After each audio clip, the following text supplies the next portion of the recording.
तो आज की कहानी 2025 में एक बेहतरीन थ्रिलिंग स्टोरी होने वाली है, जिसकी शुरुआत में हम एक खतरनाक नज़ारे को देखते हैं। शुरुआत करते हैं जिसे हमारी कहानी का मेन लीड यानी कि माइक बिना किसी सपोर्ट के ही रॉक क्लाइंबिंग कर रहा है, जिसे वो पूरा भी कर लेता है और इससे उसे काफी खुशी भी मिलती है। और फिर अगले सीन में हम उसे एक साइकियाट्रिस्ट के पास देखते हैं। माइक उसे बताता है कि वो बिना किसी सपोर्ट के पहाड़ को नाप दिया उसने, और ये सुन वो भी हैरान थी, पर वो उसे वार्न करती है कि तुम्हें ये सब नहीं करना चाहिए, तुम्हारी तबीयत ठीक नहीं है, कहीं जाने अनजाने में कुछ ऊंच नीच हो जाएगी तो हमेशा के लिए पछतावा रह जाएगा।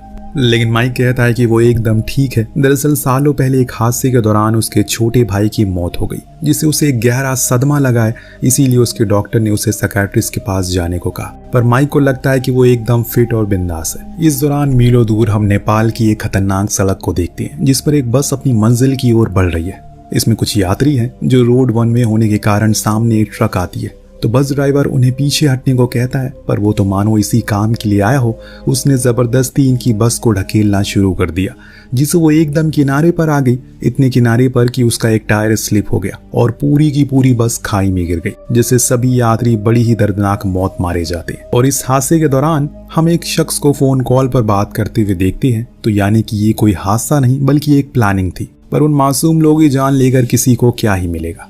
उधर माइक जब अपने भाई की आखिरी बची हुए सामानों को देख रहा होता है, तो उसमें उसे एक नोट मिलता है, जिसमें लिखा था कि अगर वो मर जाए तो उसकी अस्थियों को हिमालय में उड़ा देना, क्योंकि वो जगह उसके लिए सबसे पवित्र है। ये पढ़कर माइक फौरन ही काठमांडू की टिकट बुक कर लेता है, यानी कि आगे की कहानी अब हम नेपाल में देखने वाले हैं। पर इससे पहले हम ये देखते हैं कि असल में नेपाल में क्या चल रहा है। एक रुद्र नाम का शख्स जो वहाँ के नागरिकों को बताता है कि वो सरकार से मिलकर एक बहुत बड़ा डैम बनाने वाला है, लेकिन उसके लिए उन्हें आसपास के सारे घरों और झुग्गियों को हटाना पड़ेगा, और इसके लिए वहाँ के लोकल बिल्कुल भी राजी नहीं थे। तब उन्हें शांत कराने के लिए गणेश रॉय नाम का एक शख्स आता है, जो लोगों को काफी मदद करता है। उसने सभी को समझाया कि उस डैम के बन जाने से सभी के घरों में बिजली आएगी और इससे काफी फायदा होगा, और भी कामों में हमारे लिए बहुत पवित्र है ये, तो हमें उसे सुरक्षित भी रखना चाहिए। इसीलिए आप चिंता ना करो, मैं इन सब चीज़ों की जिम्मेदारी लेता हूँ, किसी को कोई नुकसान नहीं होगा। अगर वो डैम बन गया तो हम सभी बहुत ज़्यादा फायदा होगा। सभी लोग उसकी बात मान लेते हैं। इतनी में गणेश का बेटा भागते हुए आता और उन्हें बताता है कि दादाजी की बस खाई में गिर गई है, जिससे उनकी मौत हो गई है। अब ये सुन फौरन अपनी स्पीच को वो बीच में रोक देता है। इधर माइक अब प्लेन में बैठ चुका है, लेकिन आज भी उसे अपने भाई के साथ वो आखिरी पल याद है जब आखिरी बार उसने ड्रॉप किया था। दरअसल उसका भाई मिलिट्री में था और उसका सपना था कि वो हिमालयन रेंज को देखने जाए, लेकिन मिलिट्री में रहते ही वो इस काम को कर नहीं पाया और फिर एक दिन एक मिशन के दौरान उसे गोली लग गई। हालांकि वहां से वो जिंदा तो लौट आया, लेकिन कुछ ही दिन बाद उसकी मौत हो गई। उसका सपना अधूरा रह गया, पर अब माइक उसके ख्वाहिशों को पूरा करने के लिए निकल चुका है। लैंड करते हुए उसे धानी नाम की लड़की मिलती है, जो उसे यहाँ पर गाइड करेगी। वो उसे नेपाल के बारे में काफी कुछ बताती है और फिर दोनों बस में चढ़ जाते हैं, जो कि सीधा माउंट एवरेस्ट के करीब लेकर जाएगी। इस बस में और भी लोग मौजूद थे जो कि वहां पर ट्रक के लिए जा रहे हैं। उन्हीं में से एक लड़की से धानी की बहस हो गई, क्योंकि उसने उसका बैग नीचे फेंक दिया, पर उस लड़की के पिता, जिन्हें प्रोफेसर के नाम से जाना जाता है, वो उसे माफी मांगकर बात को खत्म करते हैं। इस बीच हम विजय को भी देखते हैं, जो गणेश का बेटा है। उसके पास उसके पिता का कॉल आया, जिन्होंने बताया कि वो जहां कहीं भी है वहां से दूर चला जाए, क्योंकि अब उन लोगों की जान को खतरा, क्योंकि जिन लोगों का उन्होंने डैम का काम रोका है वो अब उनके पीछे पड़ चुके हैं, उन्हें ढूंढ ढूंढ कर मार रहे हैं। ये सुनते ही विजय वहीं से गुजर रही एवरेस्ट वाली बस पर चढ़ जाता है, पर उसने ये नोटिस नहीं किया कि उसके पीछे सैनी नाम की लड़की और उसके लोग नजर रखे हुए हैं, और उन्होंने भी उस बस में अपना कदम रख लिया और फिर कुछ ही देर बाद पूरी बस को खुद के कंट्रोल में ले लिया। सभी के फोन को बाहर फेंकवा दिया, फिर ड्राइवर को बंदूक की नोक पर रखकर कहा कि अब ये बस वहां नहीं जाएगी जहां ये जा रही थी, बल्कि इसे हमारे बताए हुए रास्ते की तरफ लेकर चलो। वो ड्राइवर भी डर जाता है। उसने वही किया जो वो कह रहे थे। धानी को लगा कि ये कोई लोकल गुंडे होंगे, इसीलिए उसने माइक से कहा कि हमें कुछ करना होगा। वो भी तैयार था, इसलिए उसने बड़ी ही बारीकी से बस में मौजूद हर चीज को देखा, जिस दौरान उसे एक होल मिल गया, जिसमें उसने डंडे को घुसा दिया, जिससे होता यह है कि बस का एक टायर पंचर हो जाता है। अब माइक ने अपनी सीट चेंज कर लिया और बस का वातावरण भी अजीब होने लगा, जो देख सैनी को लगा कि अब उसे अपने लोगों को इत्तला कर देनी चाहिए। लेकिन तभी धामी उस पर हमला बोल देती है और वहीं माइक ने उसके साथी को मारकर वहीं गिरा दिया। लेकिन सैनी धानी पर भारी पड़ रही है, लेकिन अहम मौके पर माइक ने उसे मारकर बेहोश कर दिया। अब बस आउट ऑफ कंट्रोल होकर एक खाई से आधी नीचे लटक चुकी है, लेकिन इससे ज्यादा कुछ नहीं हुआ, इसीलिए सभी आहिस्ता आहिस्ता करके नीचे उतर गए। तभी माइक की नजर अपने भाई की अस्थियों पर पड़ी, जो अब बस में रह चुकी है, इसीलिए उसने बड़े ही आराम से उसे अपनी ओर खींच लिया। सभी अब बाहर आ चुके हैं, लेकिन जब उन्होंने वहां पुलिस को देखा तो उन्हें थोड़ा अजीब लगा, क्योंकि वैसे तो पुलिस कभी टाइम पर नहीं आती, तो अब कैसे आ गई? किसी और ने उन्हें कॉल तो नहीं किया। खैर, अब ऑफिसर ने सभी चीजों का जायजा लिया और सैनी को खुद के कंट्रोल में ले लिया। विजय बेहोश था तो वो लोग उसे घर में ले गए, लेकिन उन्होंने उस घर की सारी खिड़कियों दरवाजों को बंद कर दिया, जो देख माई को कुछ सही नहीं लगता। धानी माई की चोट पर मरहम लगा रही थी। इस दौरान उसने उसे बताया कि वो पहले मिलिट्री में था, इसीलिए उसे थोड़ा हाथ पैर चलाने आते हैं। अब एक दूसरे से ये बातें कर ही रहे होते हैं कि इस बीच हम एक और चीज नोटिस करते हैं। इस गाँव में बहुत ही कम लोग रहते हैं, जो देख धानी भी हैरान थी। तो प्रोफेसर ने बताया कि वो यहाँ पहले भी आ चुका है कई बार। दरअसल यहाँ पर हजार नाम का एक लैंड माफिया है जो कि डैम बनाना चाहता है। जिसकी जमीन पर वो बना रहा है वो विजय के दादाजी थे, जो कि एक हफ्ता पहले सड़क दुर्घटना में मारे गए। हो सकता है कि वो लड़की उसी की गैंग के लोगों में से हो। इतने में वहां पर ढेर सारी गाड़ियां आने लगी तो ऑफिसर ने सभी पैसेंजर से कहा, आपके लिए नई बस का इंतजाम हो चुका है, आप सभी अपनी मंजिल तक उसमें जा सकते हैं प्रोफेसर। लेकिन प्रोफेसर को कुछ ठीक नहीं लग रहा है, इसीलिए उसने ऑफिसर से विजय के बारे में पूछा।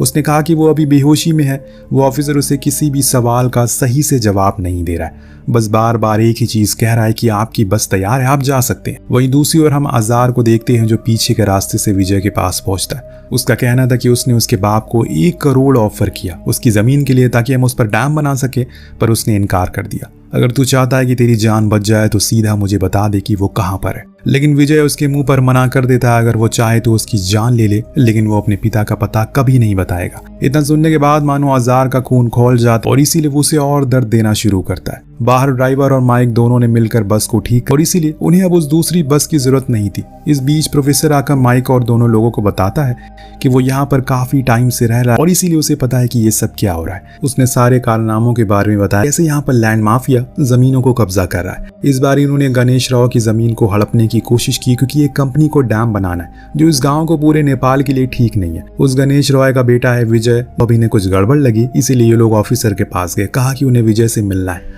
पर उसने साफ इनकार कर दिया। तभी अंदर से उसके चीखने की आवाज आती है और ये सुन माइक को शक हुआ। उसने उस ऑफिसर को मारकर अंदर की ओर रुक किया, जिस दौरान उनके सामने सारी सच्चाई आ गई, क्योंकि वहां पर आजार विजय को टॉर्चर कर रहा था।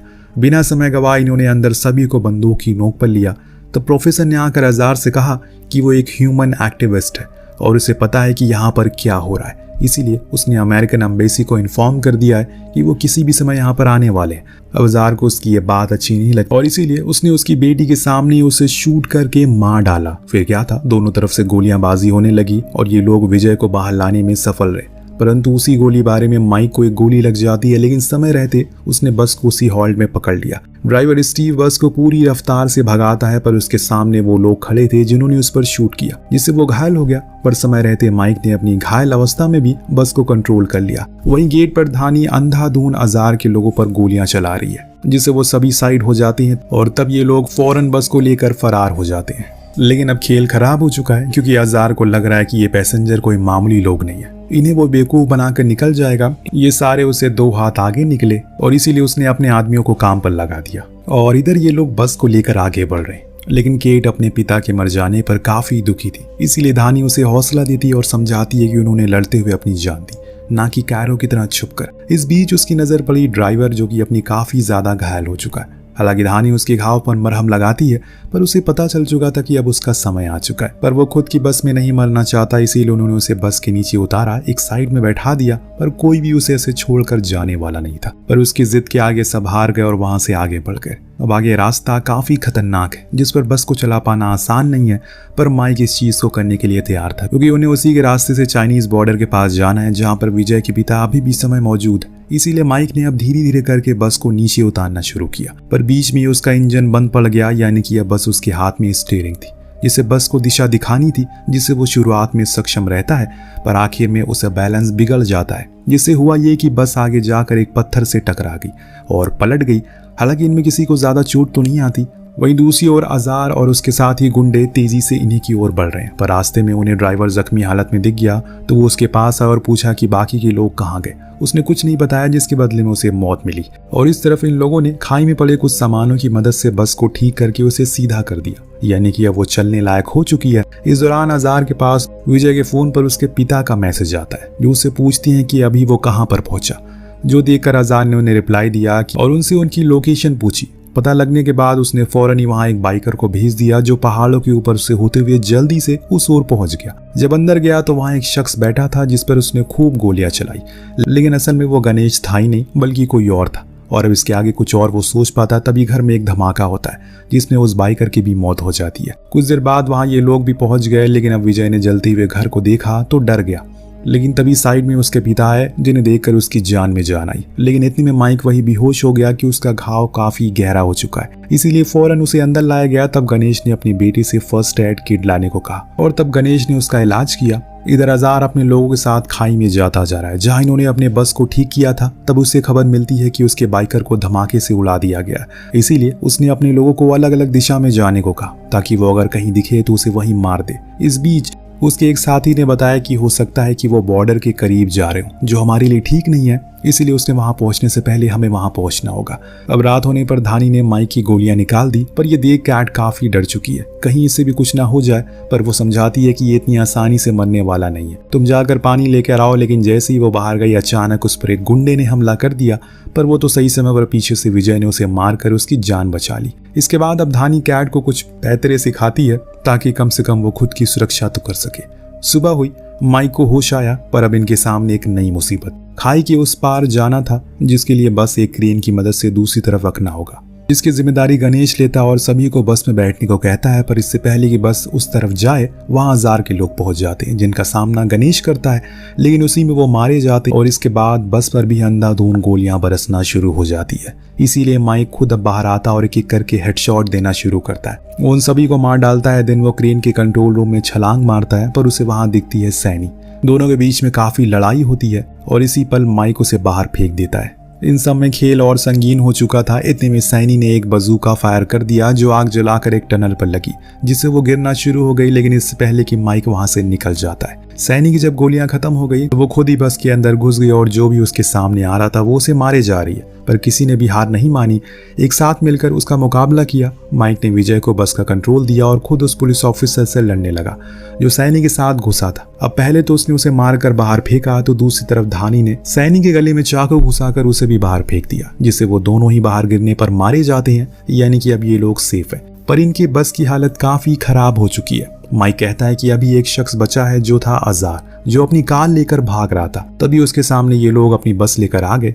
माइक ने पहले अजार की आंखों में देखा जैसे मानो वो कह रहा हो ये उन सभी लोगों का बदला है जिसे उसने मारा है। इसके बाद उसने उसकी कार को धक्का देकर खाई में गिरा दिया। इसके बाद सभी का अब जाने का समय आ गया, इसीलिए इन लोगों ने एक दूसरे को अलविदा किया और जाने से पहले माइक उस काम को पूरा करना चाहता है जिसके लिए वो यहाँ आया था।